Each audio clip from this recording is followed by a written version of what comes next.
বিসমিল্লাহির রহমানির রহিম। ইন্নাল হামদুলিল্লাহ আসসালাতু ওয়াসসালামু আলা আশরাফিল আমবিয়া ওয়াল মুরসালিন ওয়া আলা আলিহি ওয়া সাহবিহি আজমাইন। প্রিয় সাংবাদিক ভাই বোনেরা এবং আমার দর্শনার্থী ভাই বোনেরা, আসসালামু আলাইকুম ওয়া রাহমাতুল্লাহি ওয়া বারাকাতুহু।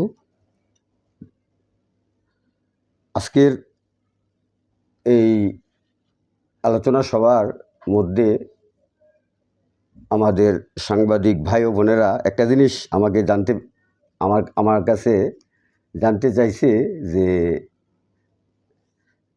জামাত ইসলামী কি রাজাকার?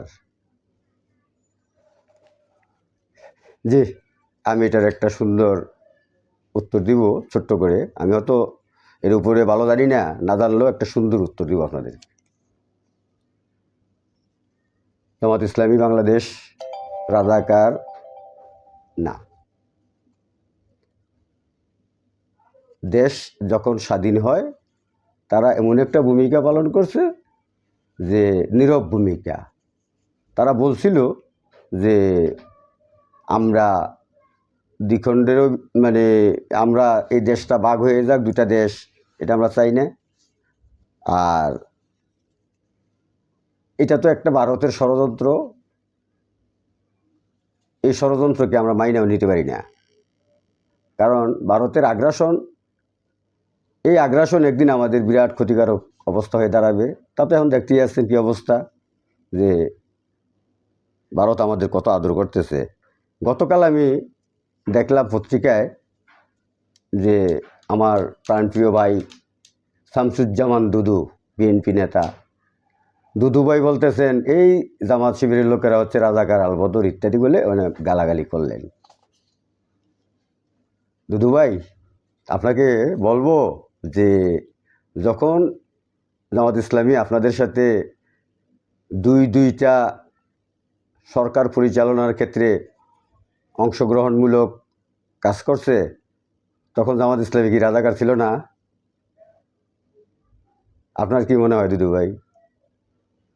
জামাত ইসলামী তখন যদি রাজাকার হইতো, তাহলে কিভাবে আপনারা তাদেরকে গ্রহণ করলেন, তাদেরকে নিয়ে সরকার গঠন করলেন? সেটা আপনার মনে পড়ে না? নিশ্চয়ই মনে পড়ে। আর জামাত যখন আপনাদের বিপক্ষে কোনো কথা বলে, তখন জামাত রাজাকার। আর যখন বিএনপির পক্ষে কথা বলে, তখন তারা মুক্তিযোদ্ধা, আওয়ামী লীগের মতো। এইসব বিষয়ের কোনো ভিত্তি নেই। জামাত রাজাকার না। জামাত কখনোই রাজাকারগিরি করে নাই, করবে না, করার সুযোগও নাই। একমাত্র বাংলাদেশের দুইটা শ্রেণীর লোকই দেশপ্রেমিক আমি মনে করি। এক, এদেশের যারা সেনাবাহিনী আছে, এই সেনাবাহিনী হচ্ছে আমাদের হৃদয়ের স্পন্দন, দেশের প্রাণপুরুষ এবং দেশপ্রেমিক, এতে কোনো সন্দেহ নাই। আমাদের দেশের সেনাবাহিনী হচ্ছে একমাত্র দেশপ্রেমিক। আর দুই নম্বরে হচ্ছে বাংলাদেশ জামাত ইসলামী এবং ইসলামী ছাত্র শিবিরের কর্মীরা দেশপ্রেমিক। এরা রাজাকার আলবদর তো দূরের কথা, কোনো অন্যায়ই করে না। সুতরাং আমি বলবো দুদু ভাই, এগুলো বলে কোনো আমাদের রাজনৈতিক লাভ নেই। কারণ জামাত ইসলামী আপনি ফলাইতে পারবেন আরেক দেশে, শেখ হাসিনার মতো। আওয়ামী লীগ ফলাইতে